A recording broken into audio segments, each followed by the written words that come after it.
Assalamu alaikum. I'm Dr. Aisha Farhat and I'm working with Ministry of Health, Saudi Arabia. आज topic start करने से पहले मैं आप सब लोगों के साथ थोड़ी सी बात करना चाहती हूँ।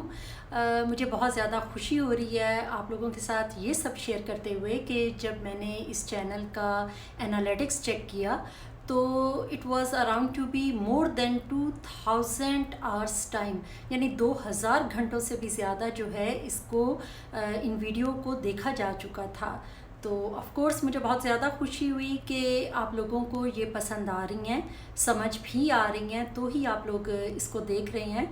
लेकिन उसके साथ साथ जब मैंने ये चेक किया कि इसको सब्सक्राइब कितने लोगों ने किया है तो आई वॉज़ रियली सरप्राइज्ड, क्योंकि ओनली 40% लोग ऐसे थे जिन्होंने इस चैनल को सब्सक्राइब किया था और 60% जो लोग हैं, 60% वो ऐसे हैं जो वीडियोस तो सारी देख रहे हैं, पूरी बल्कि देख रहे हैं, तो ही इतने घंटे टाइम हुआ है। लेकिन ये है कि वो विदाउट सब्सक्राइब किए जो हैं वो देख रहे हैं। आप लोगों को कुछ भी कहने से पहले मैं समझती हूँ कि I am the one defaulter, क्योंकि मैं अपनी वीडियोस में कभी भी आप लोगों को ऐसे कहा ही नहीं, हमेशा कहना भूल जाती हूँ और जब वीडियो का एंड आता है तो मुझे याद आता है। तो आज मैंने क्या किया कि मैंने इंटेंशनली सोचा कि नहीं भाई, आज टॉपिक भी स्टार्ट करने से पहले मुझे आपके साथ ये सब बातें शेयर करनी है, आपको बतानी है। तो वो तमाम भाई 60% लोग जो मुझे देख रहे हैं या जो प्रीवियस वीडियोस जो हैं वो पूरी देखते रहे हैं, काइंडली चैनल को सब्सक्राइब भी कीजिए ताकि मुझे ये पता चल सके कि वाकई ही आपके लिए, मतलब मैं जो ये काम कर रही हूँ ये आपको पसंद आ रहा है। और मुझे और ज़्यादा खुशी होगी अगर आप इस पर कमेंट भी करेंगे और साथ में लाइक का बटन भी दबाया करें ना, पता तो चले कि जी आपने जो देखा है वो आपको पसंद भी आया है। अब मुझे पूरी उम्मीद है कि मैंने आप सब लोगों को डायरेक्ट मुखातिब करते हुए चूँकि ये सब कहा है तो यकीनन अब आप लोग इस चैनल को सब्सक्राइब ज़रूर करेंगे। और अगर आपका कोई भी ऐसा मसला है और आप चाहते हैं कि मैं उस टॉपिक पे वीडियो बनाऊं, फॉर एग्ज़ाम्पल आपने अल्ट्रासाउंड करवाया है और जो आपकी डायग्नोसिस है वो बनी है एडिनोमायोसिस, तो अगर आप अपनी कोई डायग्नोसिस इस तरह से भी मुझे लिख के भेजेंगे, कमेंट करेंगे, तो मैं डेफ़िनेटली पूरी कोशिश करूँगी कि मैं उसको बहुत ही सिंपल लैंग्वेज में आपको एक्सप्लेन कर सकूँ। अब आपसे तो हो चुकी चंद बातें, तो आ जाते हैं अपने टॉपिक की तरफ जो कि है प्री टर्म लेबर। एक्चुअली इस टॉपिक को कवर तो मैंने लेबर टॉपिक के साथ करना था कि जब मैं लेबर से रिलेटेड कुछ वीडियोस बनाऊंगी, लेकिन हमारी एक बहुत ही अच्छी फ्रेंड है जो कुछ थोड़ा बहुत इसी तरह की pre term, threatened pre term labour type situation से गुजर रही हैं, तो उनकी रिक्वेस्ट पे मैंने सोचा कि चले ठीक है, इस टॉपिक को थोड़ा बहुत जो है वो अभी कवर कर लेते हैं। हमारा आज का टॉपिक है प्री टर्म लेबर। इसको समझने के लिए पहले कुछ जनरल इन्फॉर्मेशन मैं आपको देती जाऊँ कि जो प्रेगनेंसी है इसका ड्यूरेशन होता है तकरीबन 280 डेज़। आम लैंग्वेज में हम इसको कहते हैं कि जी 9 महीने, और जो डॉक्टर्स होते हैं वो इसे काउंट करते हैं in the form of weeks कि ये 32 वीक्स प्रेगनेंसी है या 36 वीक्स प्रेगनेंसी है। अब जब भी कोई खातून लेबर में आती हैं तो सबसे पहले ये एवेलुएट करना ज़रूरी होता है कि ये फुल टर्म प्रेगनेंसी है या प्री टर्म प्रेगनेंसी है, और इसके लिए जो एक ख़ास टारगेट रखा जाता है वो है 37 वीक्स। अगर तो वो खातून, उनकी गेस्टेशनल एज जो है प्रेगनेंसी की वो मोर देन 37 वीक्स है तो उसके लिए कहा जाता है कि ये एक टर्म प्रेगनेंसी है। सो ऐसी ख़वातीन जिनकी gestational age less than 32 weeks होती है और उनको लेबर स्टार्ट हो जाती है तो उनके लिए कहा जाता है कि ये एक्सट्रीमली प्री टर्म लेबर है। ये तो मैंने आपको एक्सप्लेन किया कि टर्म प्रेगनेंसी जो सेफ़ एंड साउंड होती है वो क्या होती है, 37 वीक्स और मोर। और जो प्री टर्म है, हर वो डिलीवरी जो बिफोर 37 वीक्स से पहले हो जाएगी वो प्री टर्म कंसीडर होगी, और अगर वो लेस दैन 32 वीक्स है तो वो एक्सट्रीमली प्री टर्म कंसीडर की जाएगी। अब हम डिस्कस करते हैं कि ऐसे कौन से रिस्क फैक्टर्स हैं या ऐसी कौन सी काजेज़ हैं जो किसी भी खातून में प्री टर्म लेबर को स्टार्ट कर सकती हैं। सबसे पहले हम बात करेंगे नंबर 1 पे इन्फेक्शन। मोस्टली प्रेगनेंसी में यूटीआई जिसे कहते हैं यूरिनरी ट्रैक इन्फेक्शन या मसाना का जो इन्फेक्शन होता है, ये काफ़ी कॉमन काज है to start a preterm labour. इसी वजह से प्रेग्नेंट औरतों को ख़ास तौर पे ये एडवाइस की जाती है कि आपकी इनटेक जो पानी की है वो बहुत ज़्यादा होनी चाहिए, क्योंकि प्रेगनेंसी में ऑलरेडी बहुत सारी हार्मोनल चेंजेस आ चुकी होती हैं और अगर पानी की इनटेक भी कम हो जाए तो हाईली चांसेस होते हैं कि ऐसे पेशेंट को यूटीआई हो जाए और ये फर्दर काज कर देता है प्री टर्म लेबर को। दूसरा कॉमन इन्फेक्शन इन प्रेगनेंसी है बैक्टीरियल वेजिनोसिस। तो अगर किसी भी खातून में ये डायग्नोसिस हो जाए, इसकी ख़ास जो इसको आइडेंटिफाई करने का तरीका है कि वजाइनल डिस्चार्ज तो ट्रांसपेरेंट होता है लेकिन ये बहुत ज़्यादा फिशी स्मेल देता है। सो अगर किसी भी खातून को इस तरह की कोई कंप्लेन है vaginal discharge with fishy smell, तो वो फ़ौरन इसका नोटिस करें, डॉक्टर को दिखाएं और इसकी ट्रीटमेंट लें, क्योंकि ये फर्दर जो है आपका रिस्क ऑफ प्री टर्म बढ़ा सकता है। दूसरे नंबर पे जो most common cause of pre term है वो है मल्टीपल प्रेगनेंसीज। मतलब ये कि कोई भी खातून जिनकी ट्विंस प्रेगनेंसी है या ट्रिपलेट है, उनमें हाईली चांसेस होते हैं क्योंकि इनका जो यूट्रस होता है वो ओवर एक्सटेंडेड होता है और इन लोगों में हाईली चांसेस होते हैं कि इनमें प्री टर्म स्टार्ट हो जाएगी। थर्ड नंबर पे कुछ ऐसे dangerous medical disorders like pre eclampsia. इसमें मैंने पूरी 3 वीडियोस जो हैं वो बनाई हैं, affect of hypertension on pregnancy, और उसके बाद ये है कि कॉम्प्लिकेशन ऑफ हाइपरटेंशन जो कि प्री एक्लैम्पशिया है। ये बहुत इंपॉर्टेंट टॉपिक है, मैं आप लोगों से रिक्वेस्ट करूँगी कि काइंडली इसको ज़रूर देखिए। ये एक most important cause of pre term delivery भी है। तो खुदा न खास्ता अगर किसी खातून में ये कॉम्प्लिकेशन डेवलप हो जाती है जो कि मदर के लिए जान का ख़तरा बन रही होती है, तो ऐसी सिचुएशन में एक ही सल्यूशन सिर्फ रह जाता है और वो होता है टर्मिनेशन ऑफ द प्रेगनेंसी, यानी इस प्रेगनेंसी को ख़त्म कर दिया जाए। तो इसके लिए फ़ौरी तौर पे इमरजेंसी सिज़ेरियन किया जाता है और हाईली चांसेस होती हैं कि ये बच्चे प्री टर्म और लो बर्थ वेट होते हैं। फोर्थ नंबर पे ऐसी तमाम सिचुएशंस जिनमें प्रेगनेंसी में ब्लीडिंग स्टार्ट हो सकती है, चाहे वो प्लेसेंटा प्रीविया, ये एक ऐसी सिचुएशन है जिसमें प्लेसेंटा जो है वो बिल्कुल एक अबनॉर्मल लोकेशन पे होता है, तकरीबन इसने पूरा सर्विक्स जो है वो कवर किया होता है, और अगर खुदा न खास्ता ये थोड़ा सा भी सेपरेट हो जाए या कुछ इस तरह, तो एक्सेसिव ब्लीडिंग के चांसेस होते हैं and for the sake of mother emergency caesarean जो है वो करना पड़ता है। अब रप्चर प्लेसेंटा भी एक ऐसी कंडीशन है जो कि एक प्री टर्म डिलीवरी की मेजर काज है, क्योंकि इसमें प्लेसेंटा जो है वो स्लोली या अब्रप्टली वो बिल्कुल यूट्राइन वॉल से सेपरेट होना शुरू हो जाता है, या आप कह सकते हैं सिंपल लैंग्वेज में कि वो फट जाता है, जिसके नतीजे में बहुत सीवियर अब्डोमिनल पेन होती है और उसके साथ साथ एक्सेसिव ब्लीडिंग भी स्टार्ट हो जाती है। तो ऐसी कंडीशन में फ़ौरी तौर पे इमरजेंसी CS करना पड़ता है, जिसके नतीजे में लो बर्थ वेट और प्री टर्म डिलीवरी होती है। इसके अलावा ऐसी तमाम कंडीशंस जिसमें जो यूट्रस है वो ओवर एक्सटेंडेड हो जाए, एक तो हमने पहले ही डिस्कस कर ली कि वो मल्टीपल प्रेगनेंसीज हो सकती हैं। दूसरे नंबर पे ये है कि जैसे पॉलीहाइड्रोमनियस है, ये एक ऐसी कंडीशन है जिसमें जो यूट्रस के अंदर ये जो वाटर बैग है इसके अंदर एक्सेसिव बहुत ज़्यादा पानी हो जाता है, इसको हम एमनियोटिक फ्लूइड कहते हैं। इसकी नॉर्मल प्रेगनेंसी में एक नॉर्मल रेंज होती है, अगर ये उस रेंज को क्रॉस कर जाए तो इसे कहते हैं पॉलीहाइड्रोमनियास, ये भी डेंजरस है और ये मोस्टली कुछ डायबिटिक मदर में देखा जाता है। और उसके अलावा अगर कुछ बेबीज़ जिनमें कंजेनिटल अनोमलीज वगैरह होती हैं, इन सब काजेज़ के बाद जो एक और बहुत ही इम्पॉर्टेंट रिस्क फैक्टर है वो है सर्वाइकल फैक्टर। इस फैक्टर को एक्सप्लेन करने का एक बहुत ही आसान तरीका है।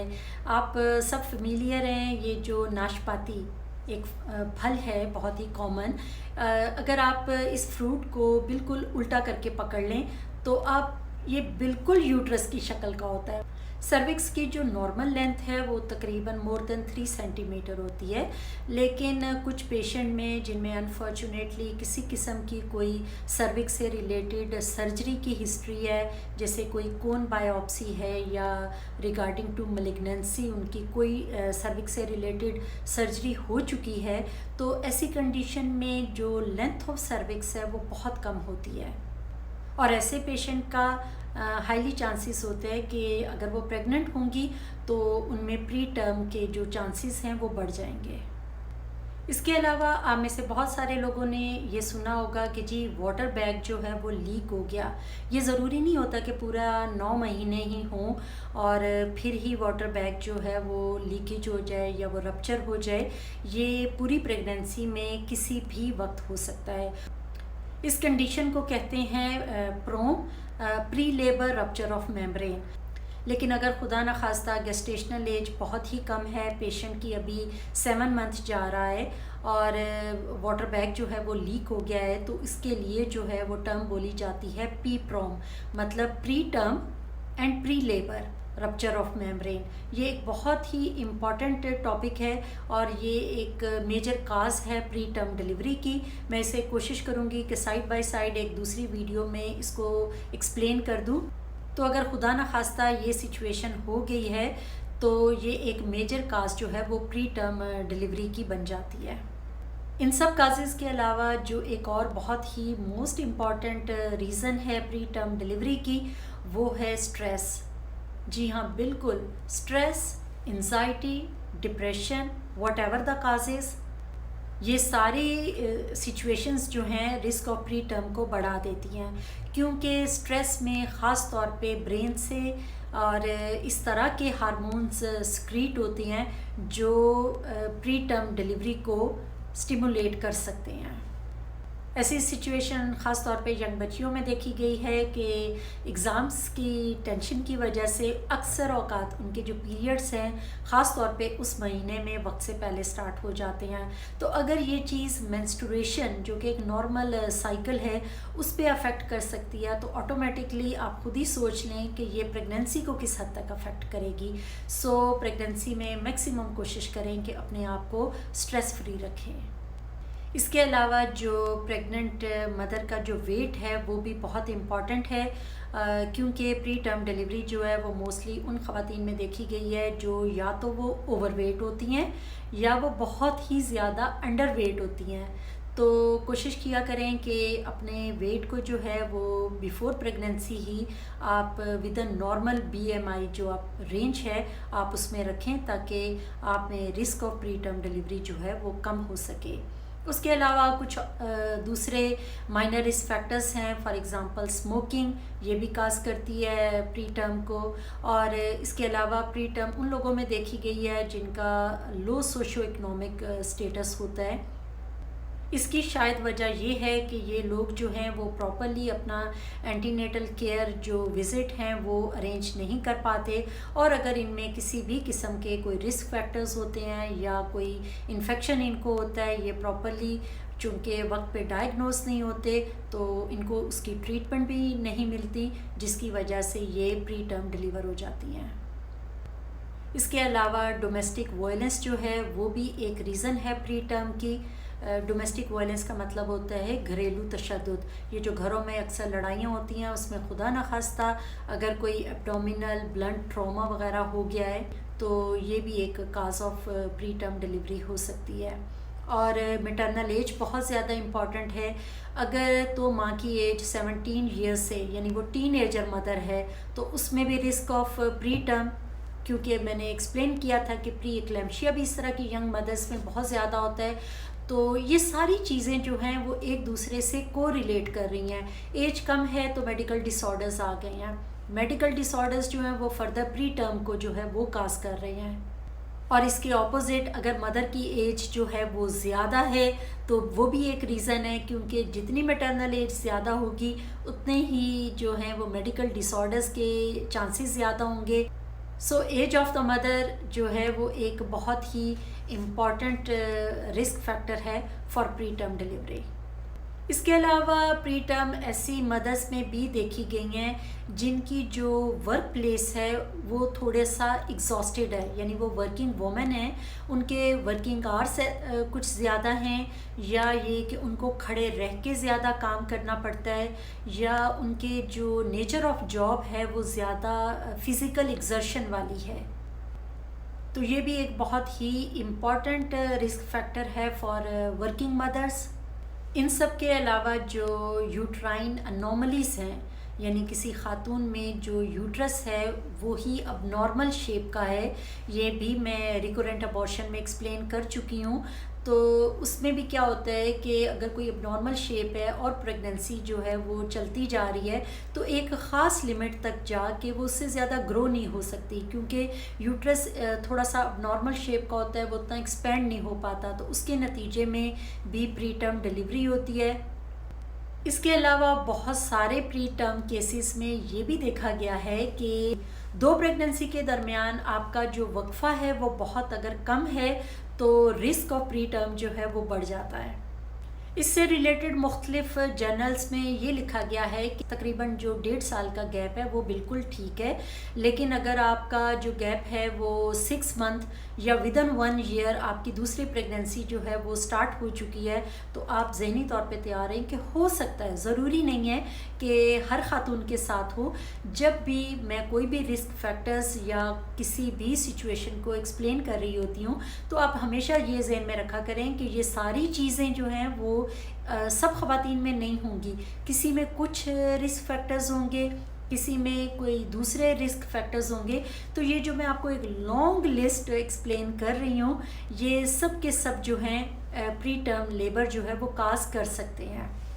तो अब लास्ट ऑफ ऑल सबसे इम्पॉर्टेंट जो रिस्क फैक्टर है और जो एक स्ट्रॉन्ग प्रेडिक्टर है for next pre term delivery, for example अगर आप में प्रीवियसली हिस्ट्री है एक प्री टर्म डिलीवरी की, तो बहुत ज़्यादा हाईली चांसेस हैं कि आप में दोबारा भी प्री टर्म डिलीवरी हो सकती है।